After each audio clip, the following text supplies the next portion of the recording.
Welcome to But First She Failed. Would you like to have confidence when you go into that meeting no matter who's in the room? Want to quit that job that makes you feel unhappy and start that dream business or go after that dream job but you're scared of failing? Do you ever wonder how those wildly successful women got to where they are today? Hey, I'm Paula Soares, a former journalist who feared, failed, and overcame.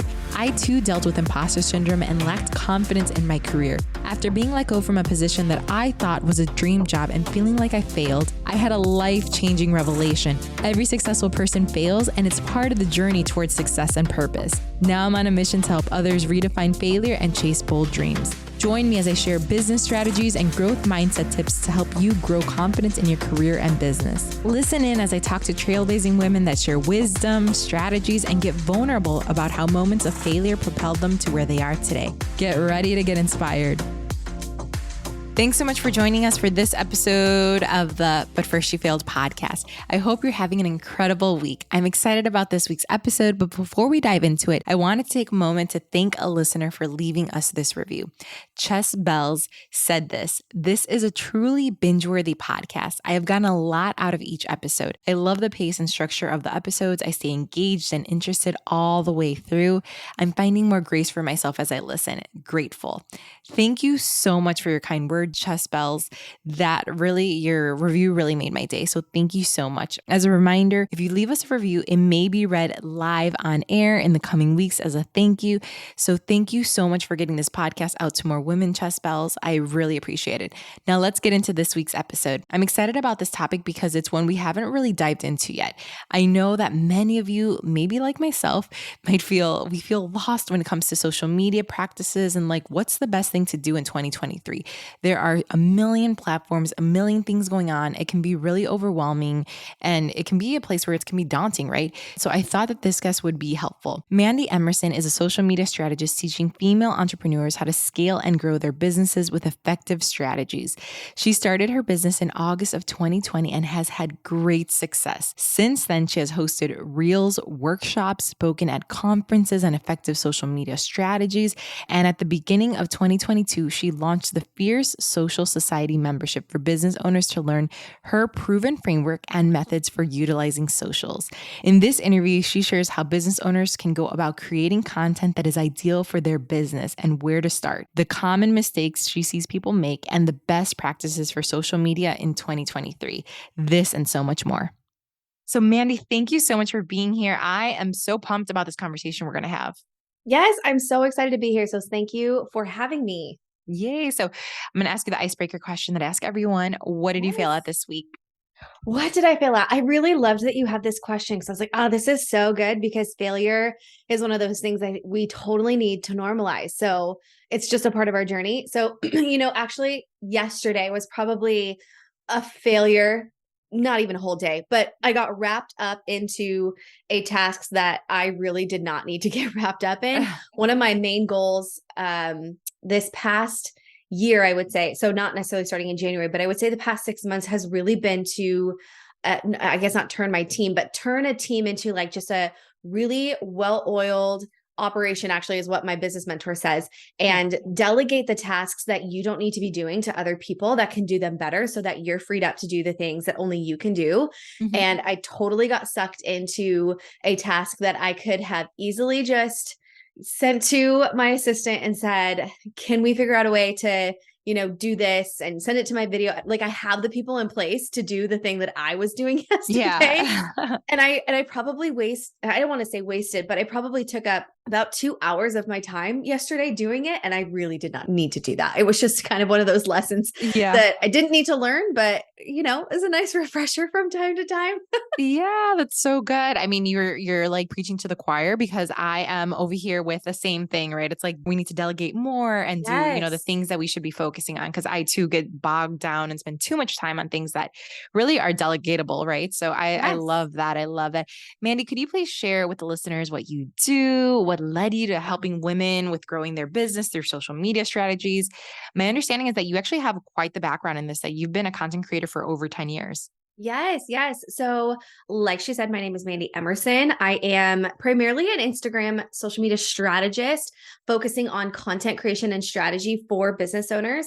What led me to helping women grow in their business is I found myself in a place during the pandemic, really at the beginning of having the opportunity to dive headfirst into social media, which is something I kind of always knew that I wanted to get into.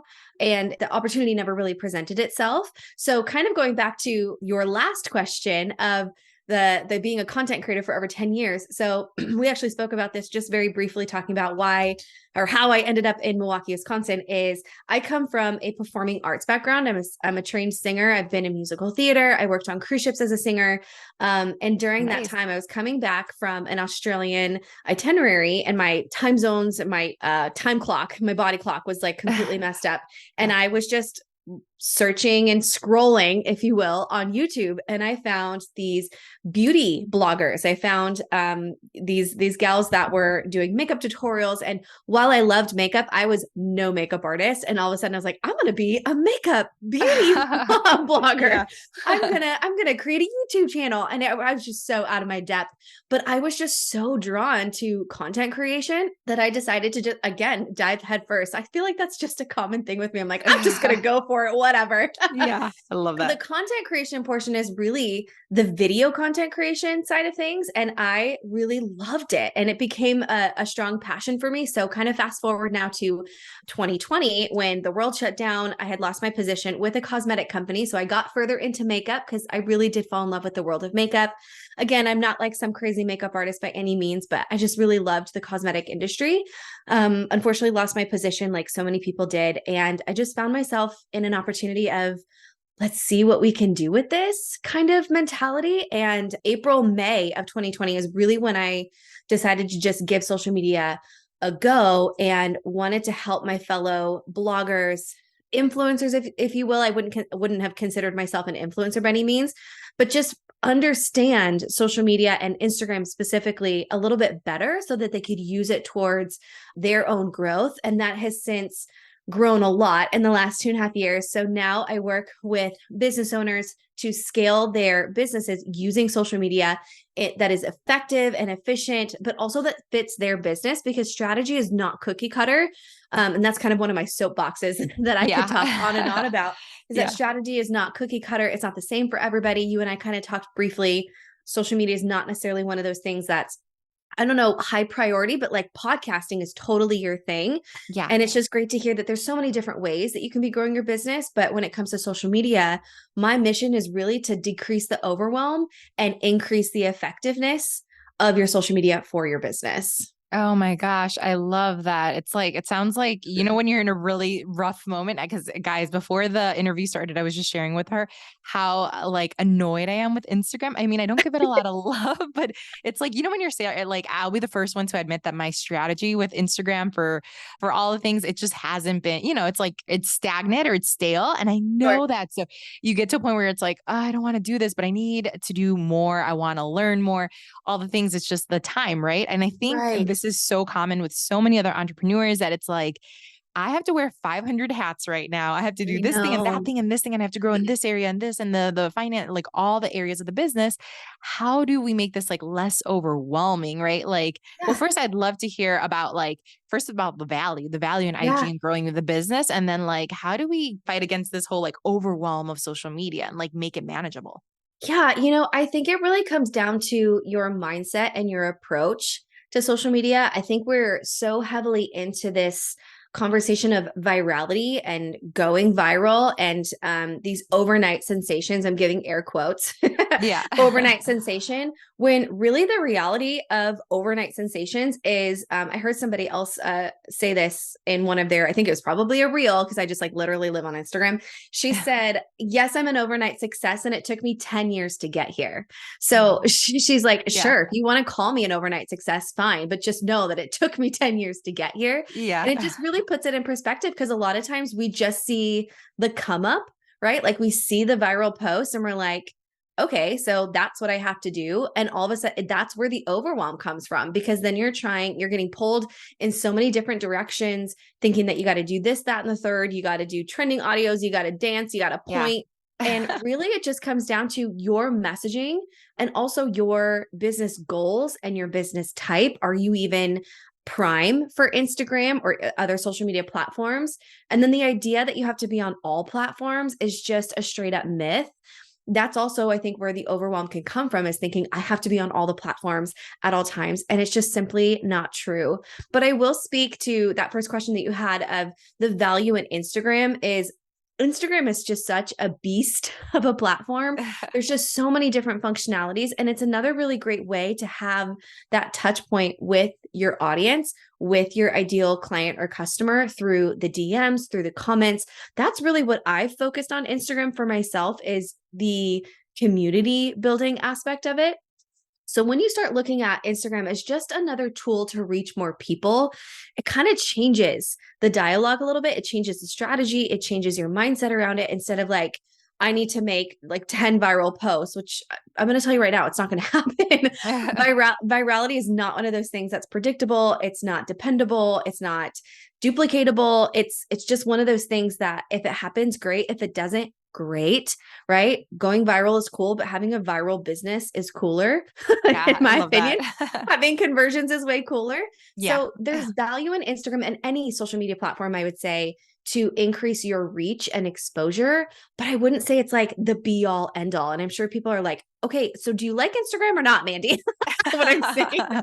Yeah. Let's just like get rid of the overwhelm and get your mind right with how you're approaching Instagram. If you're approaching it for virality, I'm going to tell you right now, you're going to be disappointed. If you approach it with, this is just another way for me to get exposure and connect with people, then you're definitely on the right track.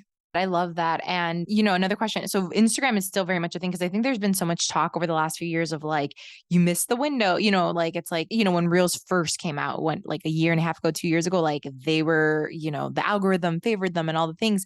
And now I kind of feel like, I don't know, at least that's what kind of was my interpretation of all the things. Like, is it like easy to grow on Instagram or is it doable, Yeah. So would Yeah. love to hear your thoughts on that. Oh, yeah. So is Instagram still a place that you can actually grow? Like, is it still a place that you can grow? Is it still even Yeah. doable? Right? Yeah. Yeah.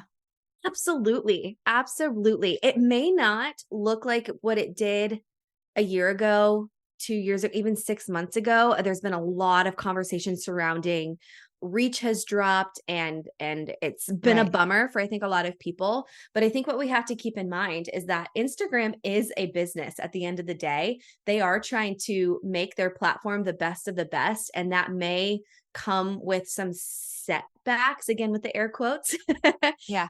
which is not so great for us. But if we again, it's all about your mindset approaching that platform. Is I would much rather roll with the punches, so to Yeah. speak. I would much rather have it in mind, okay, so maybe my numbers from last year are not going to be my new normal. And I think we're constantly trying to compare where we're at right now with the engagement and reach that everybody, which should be comforting to hear that everybody's going through this decline or this decrease in reach. But to compare your numbers or your reach or insights, if you will, from last year, and to say, okay, this could be my new normal, and let's see how we can make this really great. So it is definitely still a place to grow, because even if just one person is watching your content, that's one person more than zero, right? I think we get so caught up in the my numbers are down. Yes, but there's still people watching, and it hopefully is all the right people. And you've always heard that analogy of, 50 people watched your reel. What if those 50 people were like hanging out in your house watching you work or in your store? I mean, a lot of people then would be like, okay, that changes it a bit. Yep, that's the exact same thing on Instagram. So I absolutely believe it's still a place to grow. Again, as long as you are approaching it with the right mindset and with the right strategy for your business.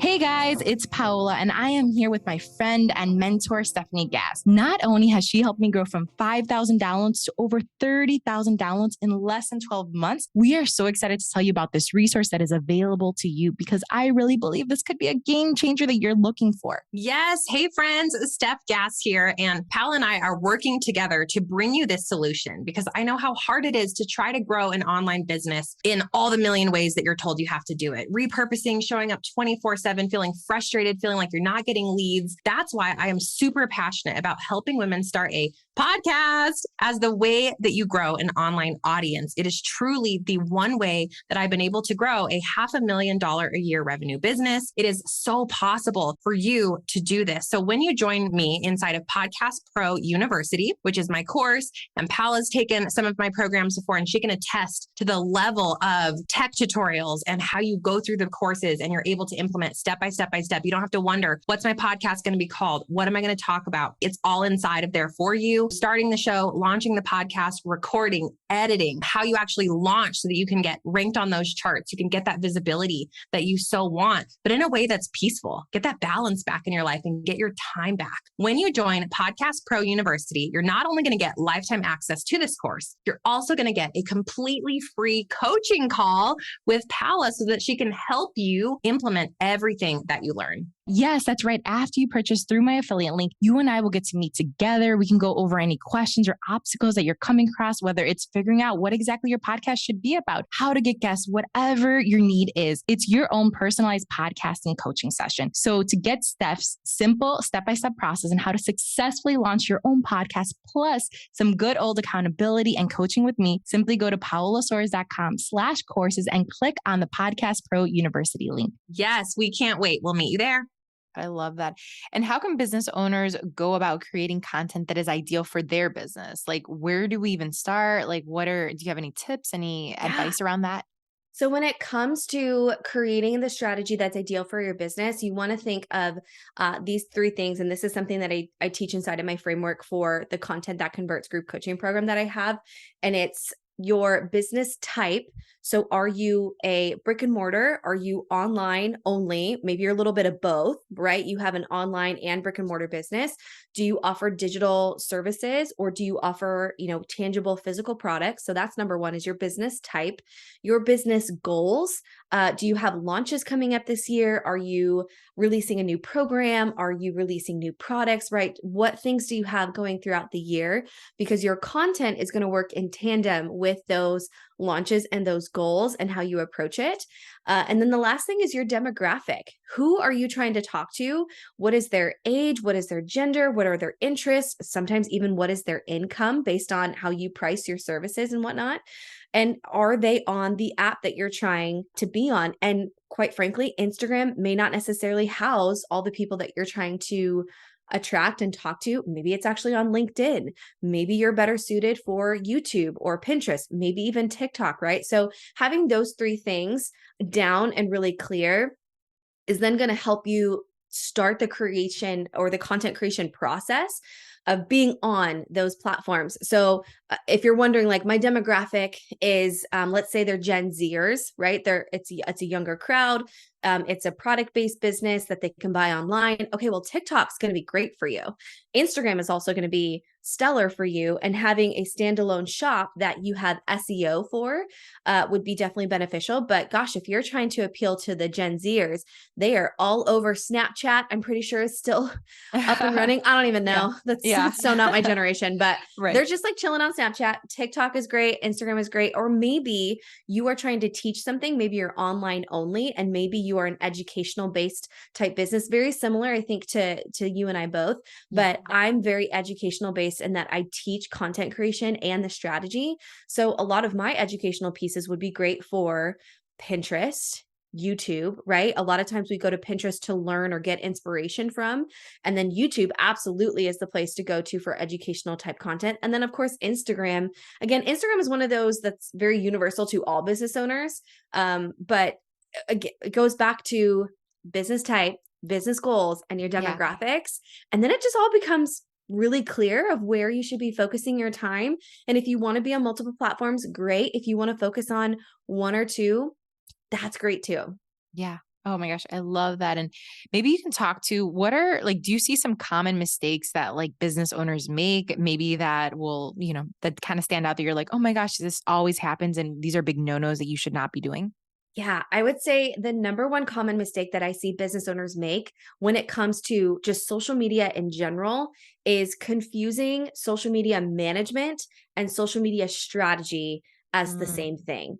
and they are definitely not. There are, I will say, people out in the world, I call them unicorns because they're rare, but when you find one and they're really good, like do not let them go and do not share anybody, don't share them with anybody. But they are the select few that can do both. Social media management is just that. Like when you think about a manager, I go back to like my retail cosmetic days, and a manager of a store, corporate isn't coming in and asking that manager, like, what do you think the strategy should be for this launch? Like, that's not what corporate's going to come in for. They're going to ask, like, how do we execute this the best way? How do we plan the store for, maximum capacity, like stuff like that. Yeah. They're really the semantics and the technical side management, that is exactly what they do. And it is a full-time job. I'll tell you that right now. 100%. Yeah, scheduling and executing the follow-up engagement, even the follow-ups, maybe in the DMs. The strategy side has to do with how are we going to then, it's even before execution. It's the tactical, again, strategy side of things. And that has to happen first before the management, or else you're going to be trying to work backwards. And this is just the most common mistake that I see and hear from business owners is, oh, I hired a manager, but I'm really not seeing any results. And when I dive in a little bit deeper, I'm asking like, so what's their strategy? How are they approaching things? And they're like, well, they just gave me trending audios that I like lip sync to and like I sing along with. And I'm like, but you're trying to, and I ask them, their demographic, you're trying to talk to this person that's probably not even interested in your trending audios. Like, so that's usually the biggest disconnect. And then I would say the second biggest, or the common mistake is that you have to follow trends, and the virality kind of piece of it that we talked about earlier is you don't have to follow the trends that everybody is doing, the dancing, the pointing of reels. If anything, simpler is better. And face to camera kind of content where you're just speaking on a certain topic. So even if I was to turn this into a reel, like this one question is 2 common mistakes that I see you making in your business. That is just me talking to the camera. Maybe you have your phone off to the side and you're just answering that question. That right there is content. Super simple. There's no trending audio anywhere in sight. And listen, I love me a good trending audio. It like plays into my performer side of things. I love doing that. It's like I traded a physical stage for a digital one, but you can make it as simple as possible and it still be really effective. Oh my gosh, that's so good. I love that. And I mean, I was going to ask you about like how we can go about creating effective reels. I don't know if you have anything else, because what you just said was great. But if people are like, okay, if it's not trending audio, like kind of what you said, what are other tips that you have around how to create effective reels? Yeah. So how you can create effective reels would definitely kind of go back to that first question, or even that question right there is, if I were to then teach 5 different tips, let's say, on creating effective reels, what I want to lead with is the hook. It's that first sentence that's going to capture my audience member when they're scrolling the feed. So my ideal client wants to know, how do I create effective reels for my business? So that's the first thing I'm going to say. Here's 5 ways to create effective reels for your business.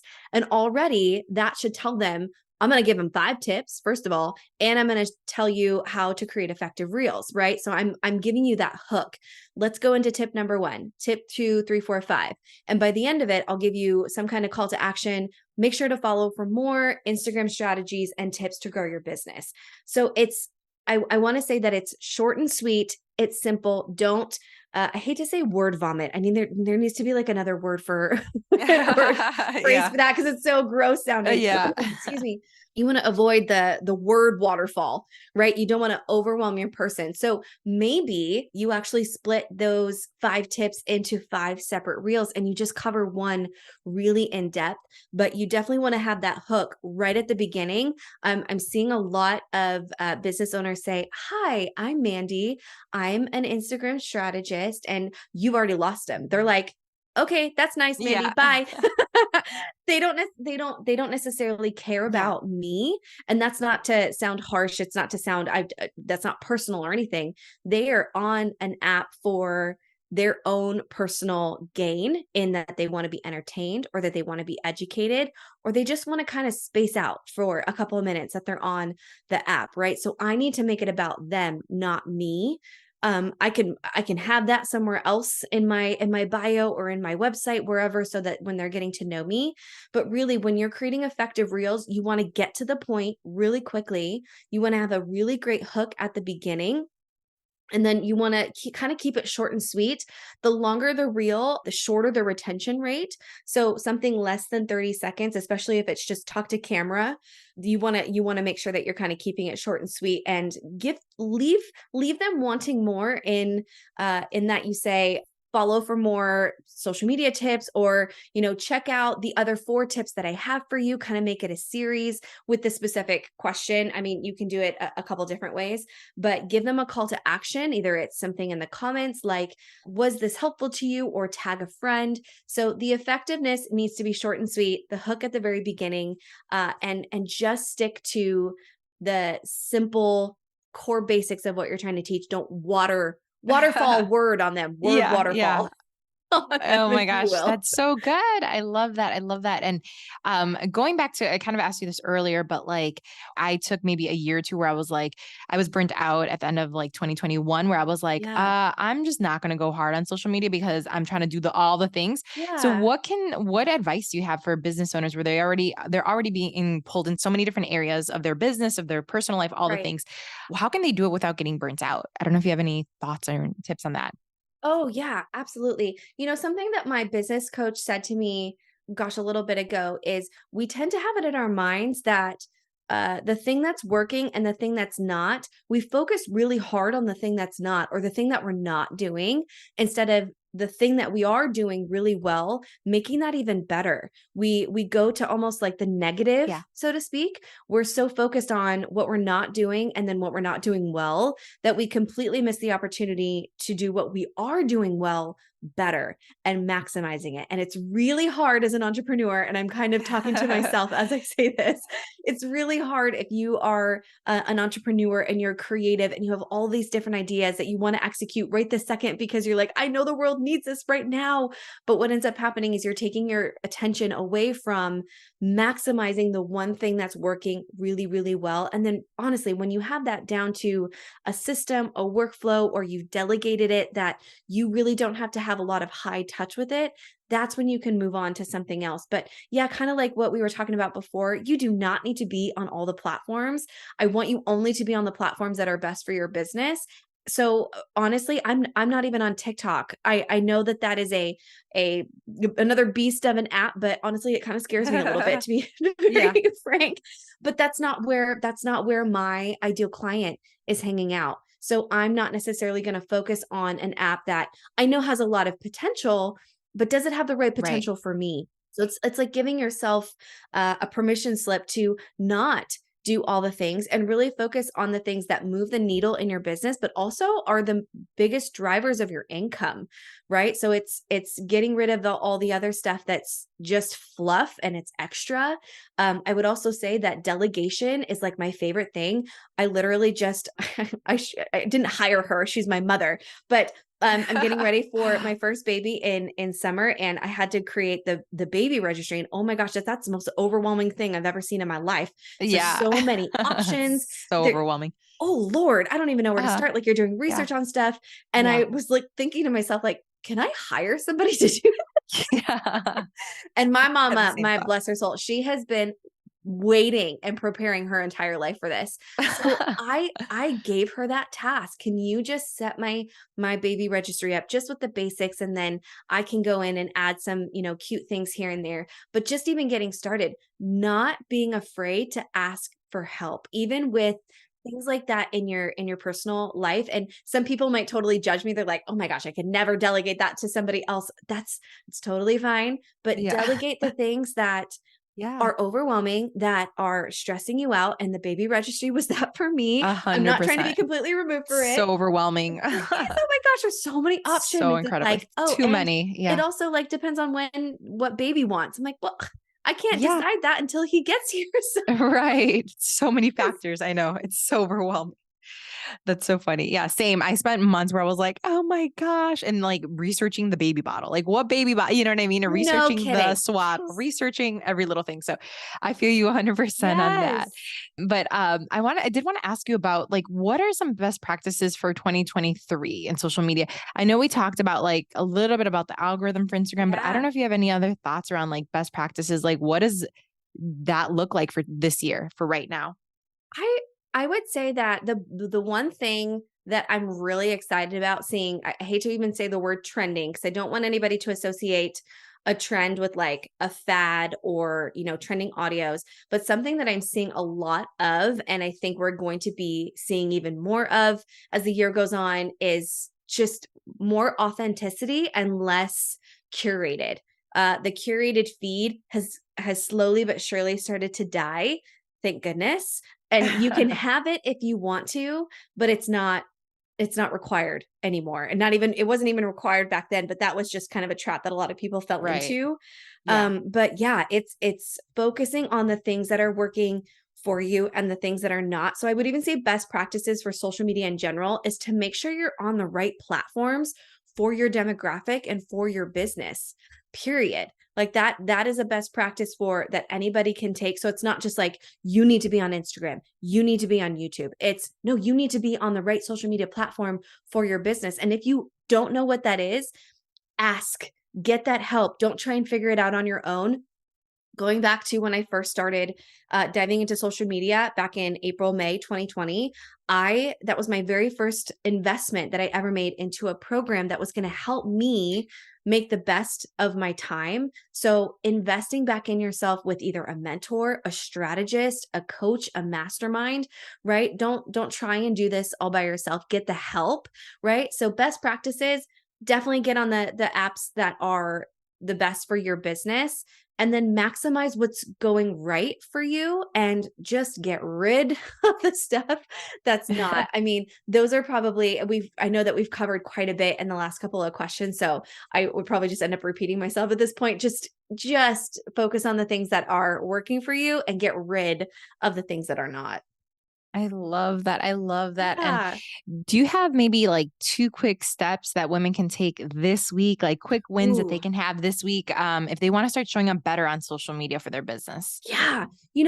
That's such a good question. Okay, ways that you can be showing up better for your business. This is something that I've heard a mentor say to me, gosh, a couple years ago when I was first getting started, is just showing up even in your Instagram stories is like flipping on the lights to your business. It just goes to show like I'm here, I'm available. So something really easy. This is a really fun piece of content to make and it will take 15 seconds of your time is to set up your phone on a tripod somewhere on your desk or where you're working and have it kind of be from behind you a little bit so the camera can see a view of your computer, your laptop, your iPad, your phone, whatever you're working on, and just capture 10 to 15 seconds of that and just tell me what your agenda is for the day.